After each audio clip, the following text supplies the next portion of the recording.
Listen to all the topics over the last 10 years where demonstrably, impregnably, the mainstream left media had the Francis story correct. The Pope-splaining Catholic media, even center-right Catholic media, either recklessly mischaracterized or in some of these cases outright lied. Francis is the one topic on which I listen to as a far-right Catholic guy. I listen to the mainstream media about. So here, I just built this off the top of my head, 20 minutes ago. Pachamama. These are all the issues they had. They had right immediately. Catholic media said, don't listen to them. Then, 2 days later, the news cycle does get corrected and Catholic media had to apologize. Pachamama, remember Our Lady of Amazon?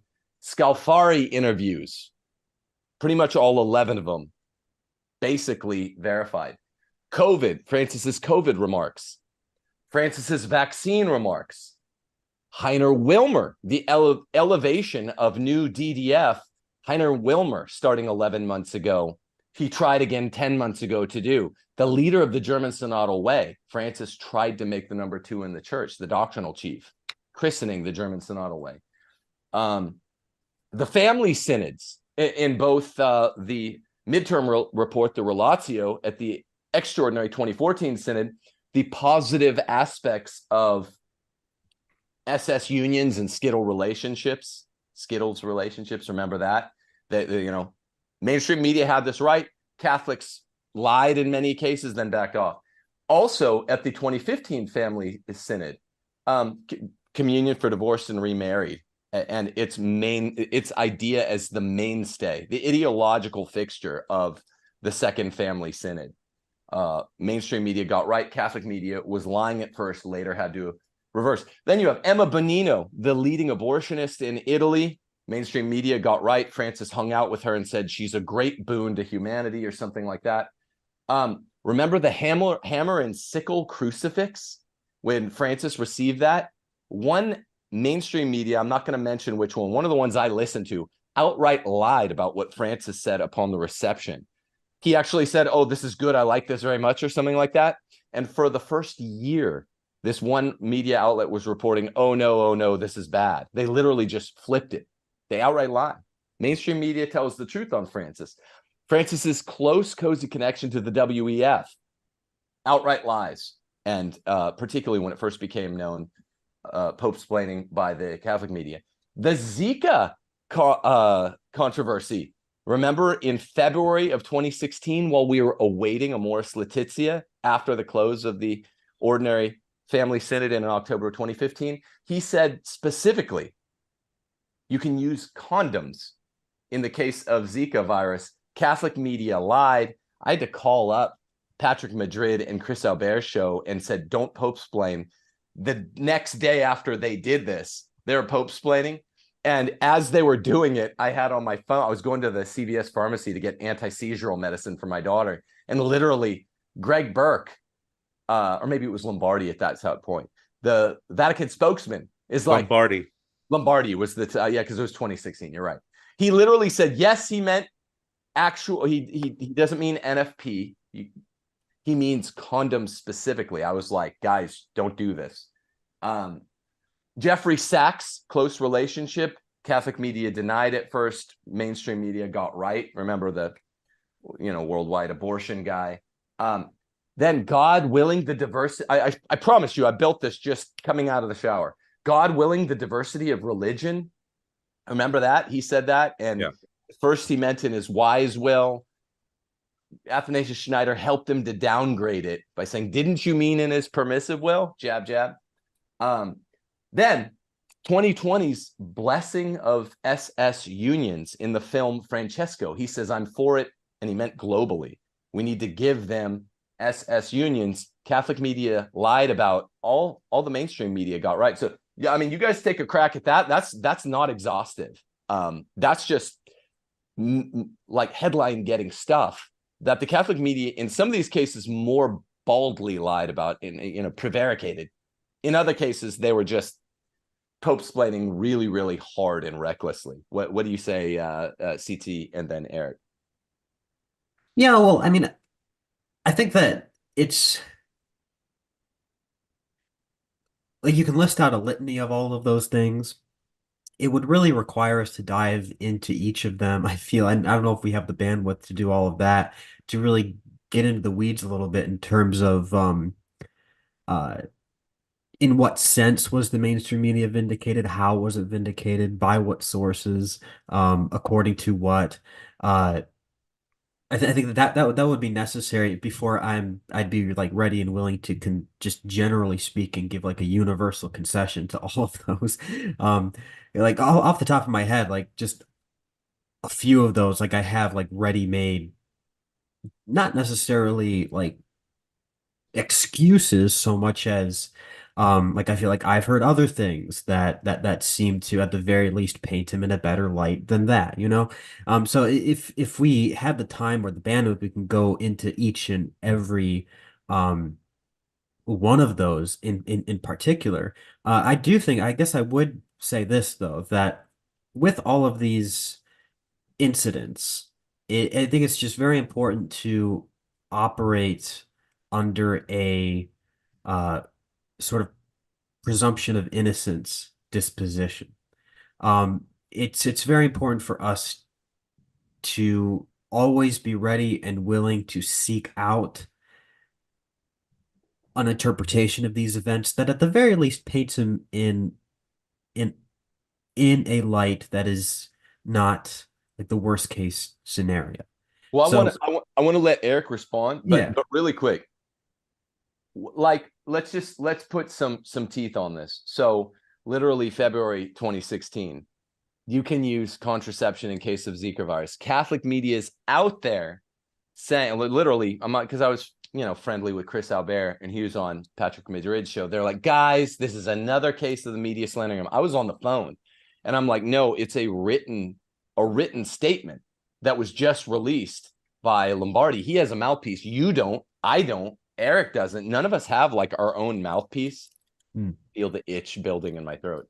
None of us has a mouthpiece. He has a mouthpiece to do this that says when he said up, he meant down.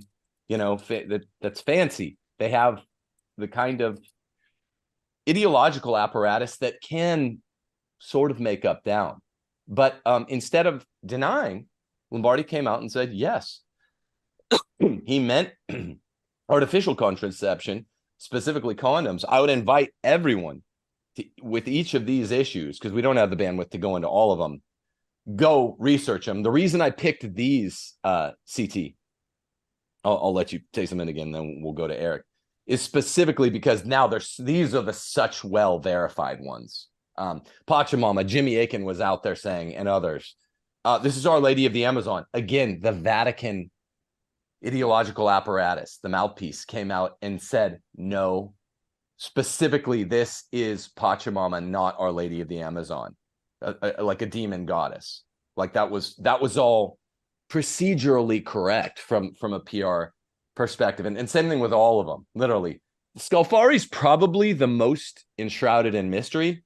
We haven't quite pierced the veil on that yet, but that was grossly mischaracterized. Scalfari did really standard interviews, and Francis did 11 of them. And then when Scalfari died, said, I loved all of our interviews together. I cherished those interviews. He wasn't being slandered. In other words, you would say that if you're being slandered. Pachamama, the vax, literally, Francis was saying, it's a sin not to take it. Catholic media was like, he didn't say that. And it was secular media that was like, no, he did. And he did. Heiner Wilmer is still back there. The family synods, that's a little obscure, but Bonino and Jeffrey Sachs, persons he was hanging out with, Ban Ki-moon, these are pretty much, I picked them because I didn't think we would have to pick like an epistemic frame about which we didn't have to bandy about the epistemic frame, or like these things were in fact denied and then later turned out to be true. I don't know. I'm not trying to. Yeah, I guess I'm just curious, like specifically with the Zika virus situation, do we know exactly what he said? Because I can understand. Here's the thing.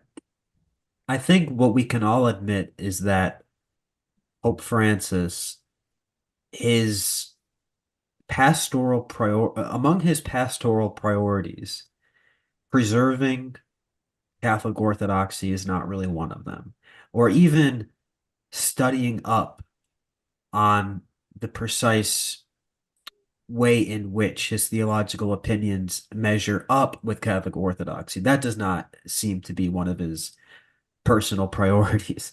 And so for that reason, I think that his general like disposition is to enter into all of these circumstances and situations with an inordinate degree of openness, an inordinate degree of I guess um uh carelessness in terms of how he expresses himself theologically, in terms of how he expresses his views off the cuff.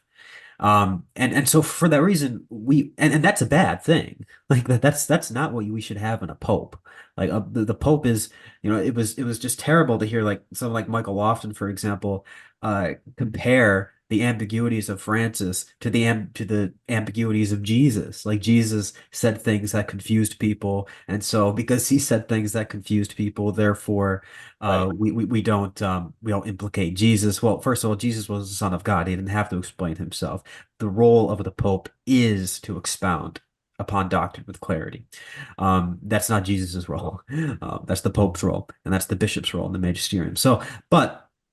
I'm ready and willing to concede for the sake of argument that at the very least many of these things happened as you say. I think it is important though that we don't necessarily take those conclusions at face value. Um, uh, we should always be ready and willing to look into each one of those cases with charity and an